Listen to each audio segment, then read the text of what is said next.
Jatpura gate परिसरातील Patanjali mega स्टोअरवर अन्न व औषध प्रशासन विभागाची धडक कारवाई।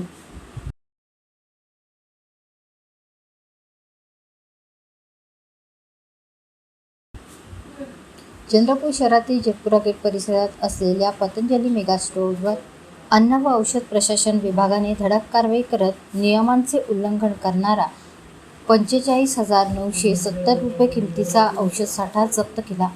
या कारवाईमुळे शहरातील औषध विक्रेत्यांमध्ये खळबळ उडाली आहे।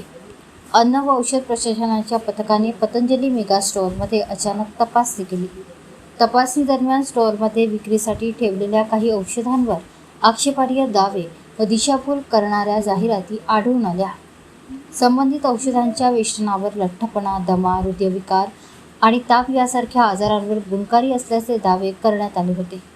अन्न व औषध प्रशासनाच्या अधिकाऱ्यांनी सांगितले की औषधे आणि जादू उपाय आक्षेपार्ह जाहिराती कायदा 1954 अंतर्गत अशा प्रकारच्या जाहिरातींना बंदी आहे।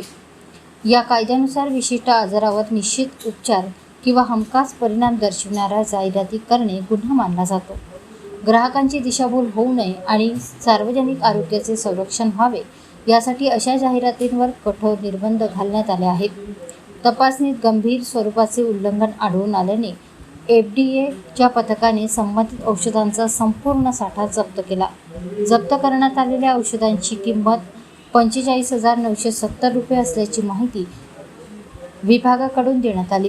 दरम्यान संबंधित प्रकरणी पुढील कायदेशीर कारवाईची प्रक्रिया सुरू असून औषध विक्रेते आणि उत्पादकांनी औषधांच्या जाहिराती व विक्री करताना कायद्याचे पालन करावे असे आवाहन अन्न व औषध प्रशासनाने केले आहे। Patanjali mega store Shanti Arya and sons Jatpura gate Chandrapur येथे काल आम्ही अन्न आणि औषध प्रशासन चंद्रपूर कार्यालयातर्फे काल तपासणी केली।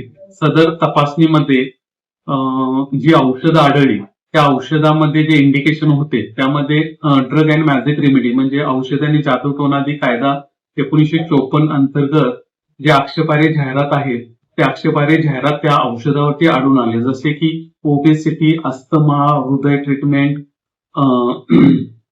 फीवर असे आक्षेपार्ह जाहिरात आढळल्यामुळे त्या दुकानामध्ये आढळलेला औषधाचा जो साठा होता तो पंचनामा अंतर्गत जप्त करण्यात आलेला आहे। जप्त करण्यात आलेल्या औषधाची एकूण किंमत 45,970 असून तपासणी दरम्यान 3 नमुने घेण्यात आलेले आहेत। सदरचे नमुने प्रयोगशाळेला पाठवण्यात येत आहेत व उत्पादकापर्यंत तपास करून उचित कारवाई घेण्यात येत आहे।